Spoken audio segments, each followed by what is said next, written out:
Hey everybody, this lesson is the properties of logarithms, which is actually not something that we did this year. This is a very important lesson for your upcoming pre-calculus class, and also if you have a future in calculus. We're definitely going to want to know what the properties of logs are.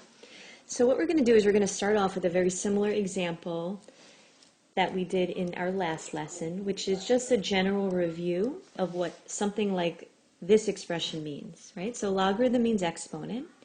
So this is asking us, what is the exponent or logarithm of base 2 that gives us 8, right? So 2 to what power gives us 8? And the answer to that is 3. So the final answer to this expression is 3. And how about we just extend this a little bit? And how about I wanted you to answer this expression again?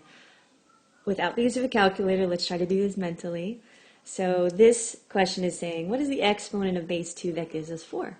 And we should know that that is 2, right? 2 squared gives us 4. Now, let's just say that I put a plus sign in between these two expressions, So wouldn't that logically mean that we would just add these two individual answers to get a final answer of 5? So let's rewrite that problem. And let's talk about a common misconception that students have. So sometimes when students see a problem like this, they say, well, all right, I see the plus sign here.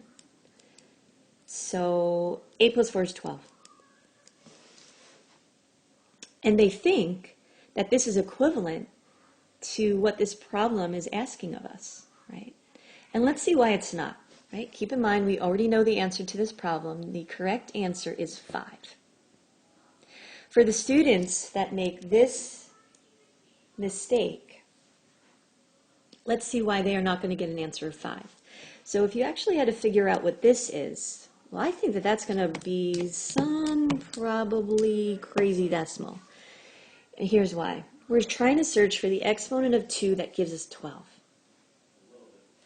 So let's, on the side here, write down some of the common powers that we have, right? We know that 2 squared equals 4. We know that 2 to the third power gives us 8. And we know that 2 to the fourth power gives us 16. So 12 is here.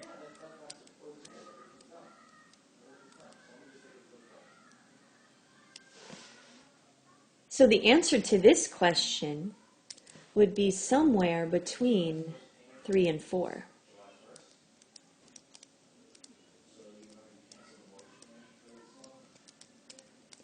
And we know that's incorrect because we know that the final answer to this question is really supposed to be 5. So simply adding the 8 and the 4 and making it a 12 is not legitimate. It's not a correct mathematical procedure. But we can do this question another way. And it is called the product property.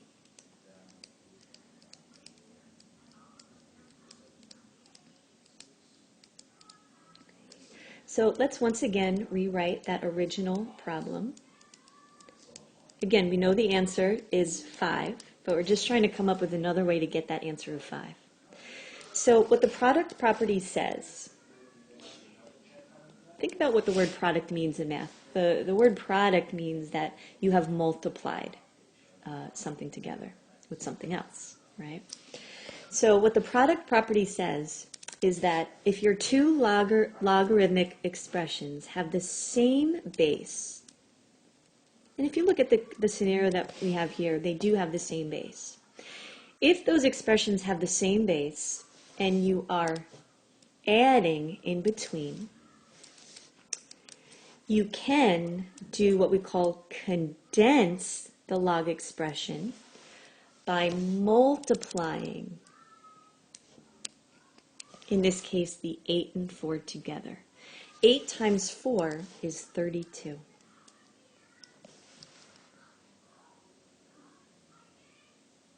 So notice that the 2 logs really became 1 log expression. Now let's try to answer this question. What is the exponent of 2 that gives you 32? Well, the answer to that is 5. 2 to the 5th power is 32. And that is the same exact answer that we got originally, just done a different way. So let me give you a brand new problem, and let's try evaluating it using the product property. Okay? So this will be question 2 for us. So without a calculator, let's see if we can figure out what this would be.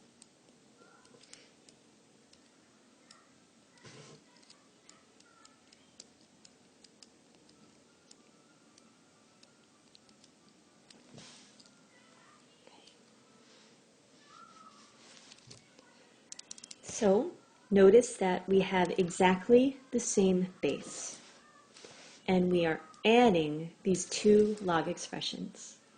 We can apply the product property. So the product property says that we can take these 2 log expressions and condense them. And we can condense them through multiplying the 3 and the 27 together. So 3 times 27 is 81. And let's see if we can figure out what this is going to be. What is the exponent of 3 that gives us 81? The exponent of 3 that gives us 81, and the answer to that is 4, right? 3 to the 4th power gives us 81. And just to emphasize why this product property works,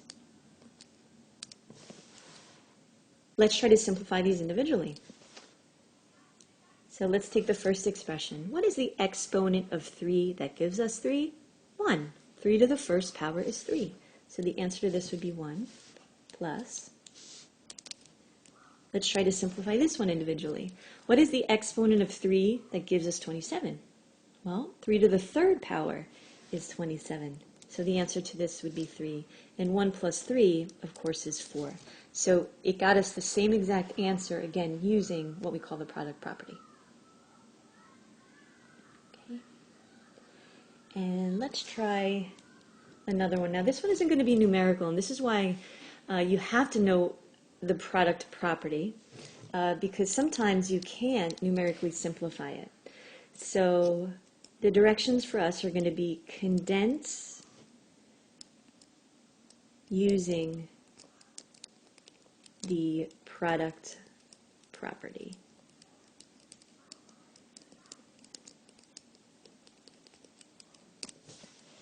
Okay, so I want you to condense log of A plus log of B. So first thing that you want to ask yourself is, do they have the same base, right? You are only allowed to apply this product property if the 2 log expressions that you see in front of you have the same base. And they do. Notice that I can't see the bases though. So this is a review from last lesson. If you can't see the base, we know the bases are 10.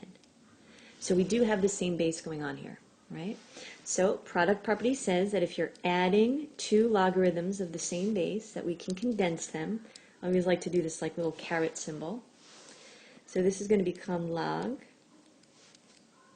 base 10. And we condense by multiplying the A and B together. I'm going to use parentheses here so that we can see that we're multiplying 2 quantities together. Right? So this would be our final answer here. Now keep in mind, you don't actually have to write a base of 10 in. If there's any other base, you do have to write it in. But if you just happen to write your answer as log, parentheses, the product of A and B, that would be totally fine as well.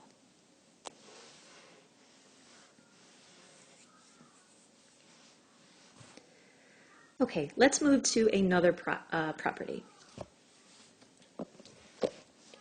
And the second property of logs is called the quotient property.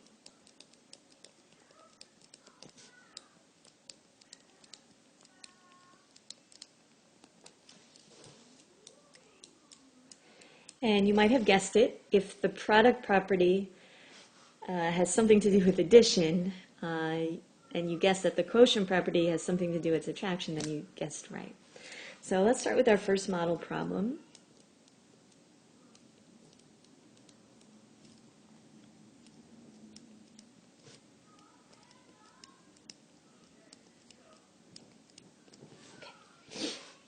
So let's just say that we had something like this. Notice that I have the same bases.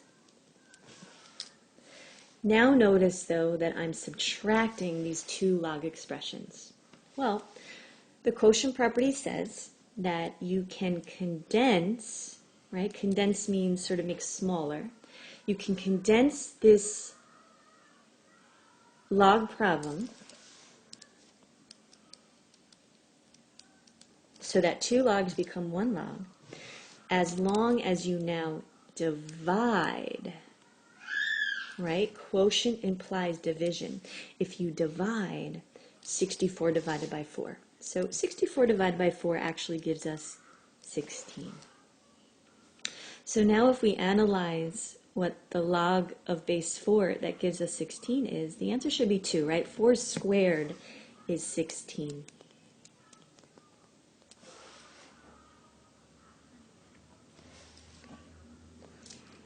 And just to prove why this quotient property does work, let's just say that we didn't use the quotient property and we wanted to simplify these two log expressions individually, right? So let's check it out. What is the exponent of 4 that gives us 64? Well, the answer to that would be 3, right? 4 to the third power is 64. Minus, what is the log or exponent of base 4 that gives us 4? Well, the answer to that would be 1. 4 to the first power is 4. And when we subtract 1 from 3, we once again get 2. So again, same exact answer that we achieved using the quotient property.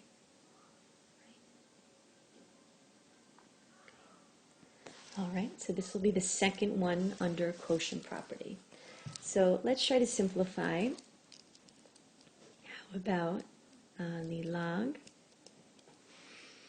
of 1,000? All right, notice I'm not writing the base in there.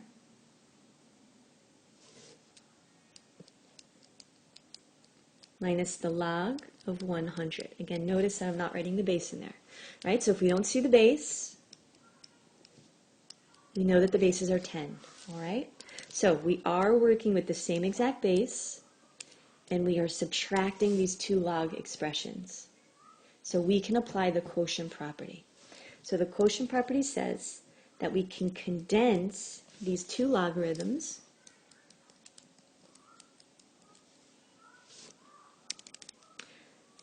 as long as we divide 1,000 by 100. We're not subtracting 1,000 and 100. We are dividing 1,000 and 100. So when you take 1,000 and you divide it by 100, you get 10.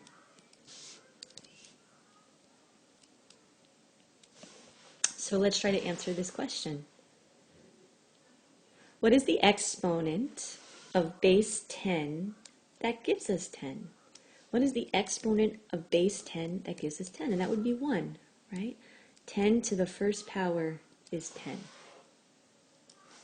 Okay. And again, just to emphasize why this quotient property holds true, let's just say we wanted to simplify these individually, right? What is the exponent of base 10 that gives us 1,000? Well, 10 to the third power gives us 1,000 minus. And what is the exponent of base 10? That gives us, oh, I'm sorry, this was 100, wasn't it? Apologize. What is the exponent of base 10 that gives us 100? Answer to that is 2. And here we have it, 3 minus 2 is 1. So again, same exact answer that we got using the quotient property. Right? So number 3, I'm going to force you to use the quotient property. Okay? So condense using the quotient property.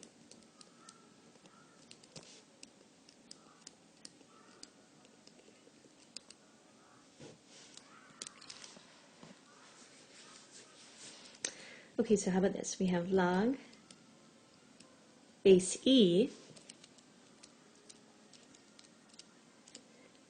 of, let's just say, 4 minus log base e, and just how about an x?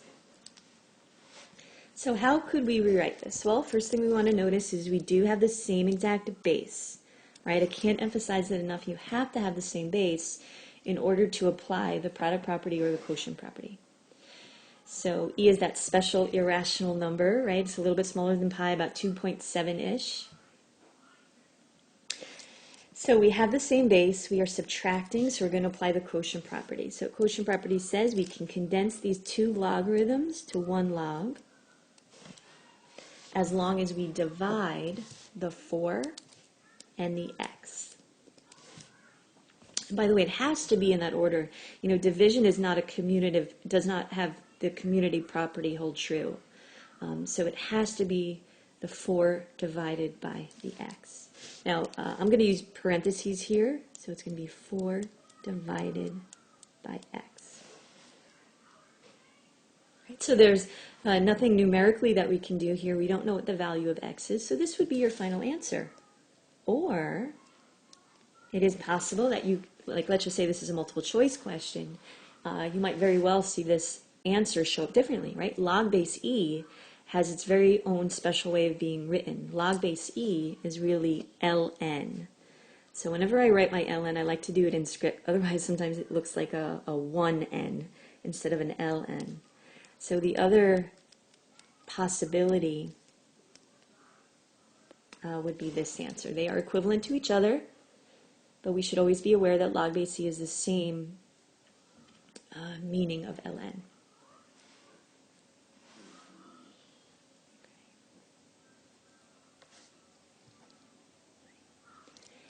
And there's another property that we have to learn, and that's called the power property.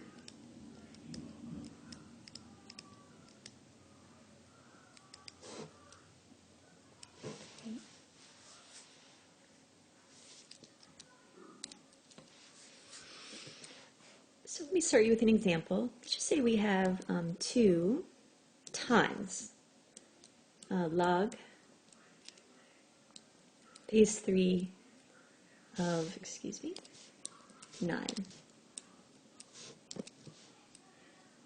Okay. So this really means that we're doing 2 times the quantity of log base 3 of 9. Right? Well, what the power property says is that if you have a coefficient in front of your log expression, in this case we have the 2 as a coefficient, the 2 really came from being a power of this 9.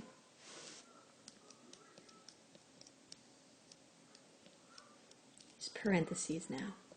Right, so notice the coefficient of 2 becomes the power of the 9. And let's see what this turns out to be. So we know that 9 squared, of course, is 81. And this showed up earlier in our lesson. What is the exponent of 3 that gives us 81? Well, the answer to that is 4, right? 3 to the 4th is 81. So the final answer here would be 4. Okay. And just to back up why the power property works, let's try evaluating this expression without the use of the power property, right? So let's just take into account, what is the exponent of 3 that gives us 9? Well, we know the answer to that is 2, right? 3 squared is 9. And keep in mind, we still have this extra coefficient of 2 here that we didn't use yet. And there we go. 2 times 2 is 4. So same exact answer that we generated using the power property. So this will be our second example under power property. Let's try this one. Let's try to evaluate 1/2 times, let's do log base 5 of 25.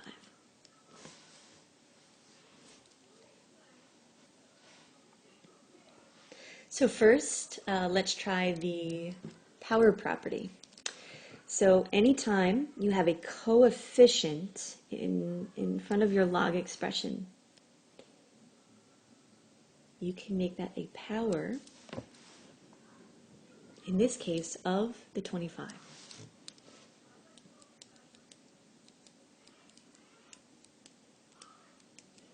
So I'm throwing in another review topic from our past. The 1/2 exponent is the same thing as the square root.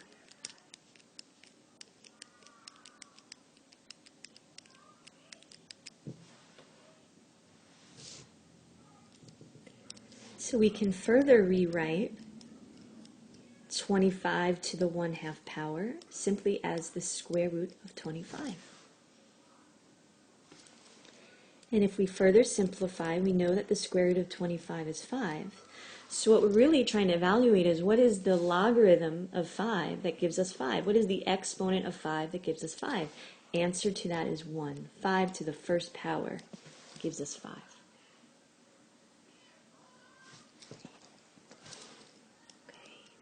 So had we not used the power property, let's see how we can still get the same exact answer, right?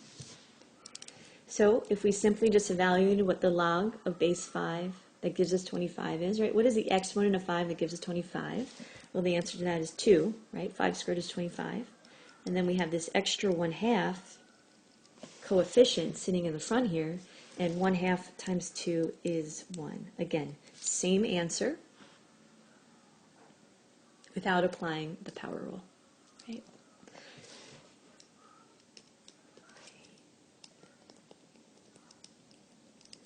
So now my directions are going to be rewrite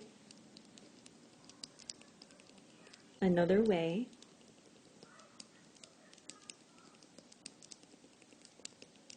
using the power property. Sometimes I say rule too, power rule, power property, it's all the same. So how about if we had 1/2 times the log of, let's just say, x.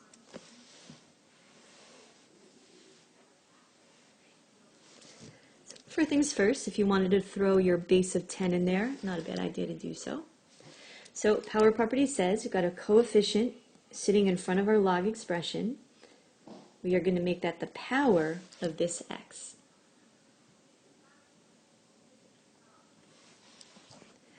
So this is going to become log base 10 of x, and x is being raised to the 1/2 power. If you want to put parentheses around that, not a bad idea.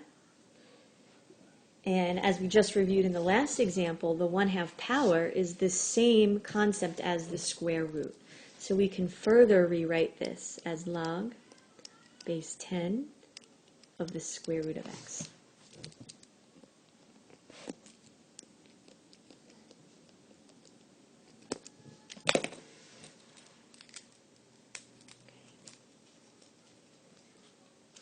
Now, let's try an example where perhaps we have to apply at least 2 of these properties within the same exact problem. So condensing using more than one property. Okay. So for example, let's just say I had 2 log base 3 of x plus log base 3 of y. And I had to condense. Well, I do see 2 various properties that I can apply.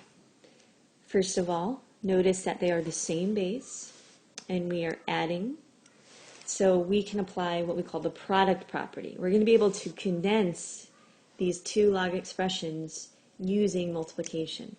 But I also see that I have a coefficient of 2 sitting in front of this logarithm. And that brings to mind the power property that we just went over. All right. So we have 2 properties that we're going to have to sort of apply all at once. But one sort of dominates the other one. See, the power property has to be applied immediately.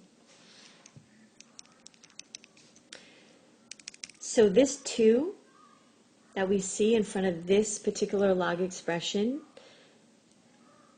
we immediately want to bring it up and make it the exponent of that x.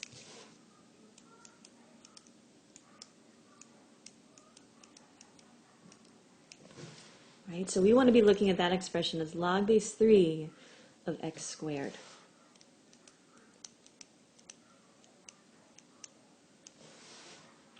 Once you apply the power property, then we can apply the product property. I'm just going to rewrite that for us.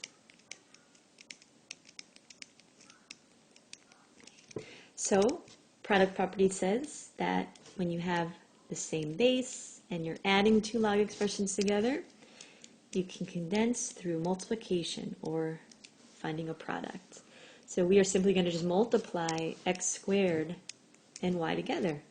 And there's really not much else we can do with that by simply just saying that it's just x squared times y.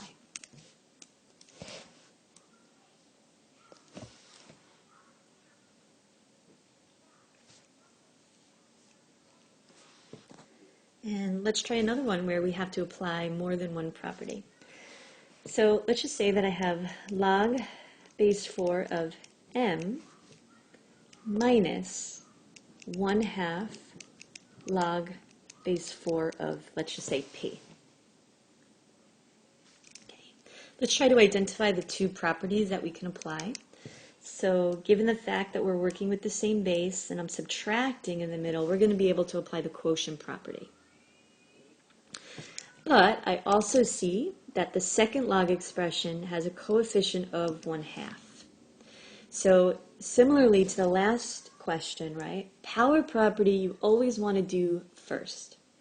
So before we condense using the quotient property, we want to bring this 1/2 up and make it the exponent of our p.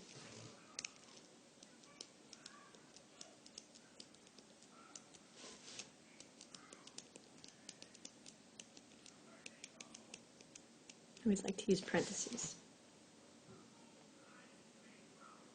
Now that we've applied the power property, now we can go ahead and apply the quotient property. So quotient property says we're working with the same base and we're subtracting. We will condense by finding the quotient or the division of the m and the p to the 1/2 in that order, because division is not commutative. It has to be m divided by p to the 1/2 power. So it's log base 4, and then use parentheses, m divided by p to the 1/2 power, right? And this is the 3rd time today that we're seeing the 1/2 power, so if you recognize that the 1/2 power is the same thing as the square root, that's great. So alternatively, we can also rewrite this final answer as m over the square root of p.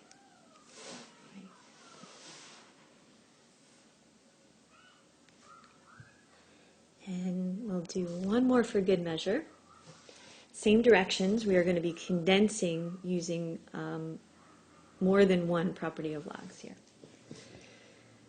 So let's just say I had 2 log base e of x plus 1/3 log base e of, how about y? Okay. So let's try to recognize the properties that we see that we're going to be using. I do see that since we are working with the same exact base and we're adding, that goes back to the product property, right? So somehow we're going to be condensing these 2 log expressions using multiplication. However, first and foremost, power property has to be applied first. Now in this case, both of these individual log expressions have coefficients in front of them. So in our first log expression, what we want to do is we want to automatically bring that coefficient of 2 up as a power of x.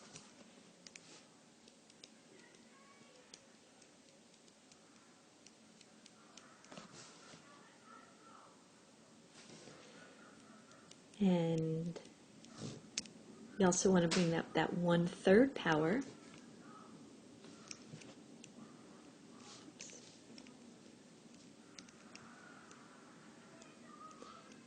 So we're making that a power of the y. And now that our power properties are completed, now we can use the product property to condense. So product property says if you're adding 2 logs with the same base, we condense through multiplication. So x squared times y to the 1/3 power. You know, not really much more you can do except just write them together like that. Use parentheses. Okay. And let's actually work on a couple of ways that we can rewrite this final answer. I mean, this is completely an acceptable final answer, but in a multiple choice situation, this answer might show up a little bit differently. Okay, so I'm going to rewrite that on the next slide.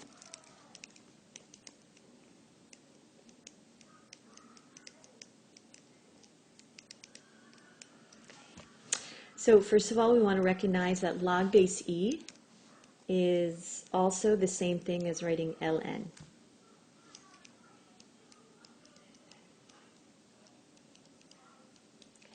So this could be a potential like multiple choice answer. And we would have to recognize that it is, that these 2 expressions that you see in front of you are totally equivalent to each other. And the other thing that I want to highlight is the 1/3 power. Well, in a similar way that if you have like x to the 1/2 power, that's really the square root of x, right? That comes from our rational exponent rules, right? The 2 is the root, and the 1 is the power of x. And in a similar way, if you have the 1/3 power, well, that's actually the same thing as the cube root of x, right? The 3 is the root, and the 1 is the power of x. So also in a multiple choice situation, maybe this answer would have shown up like this. The ln of x squared times the cube root of y. We don't have to put y to the first power. We know y to the first is 1. So this also. So really there's like 3 possibilities on how your final answer can look.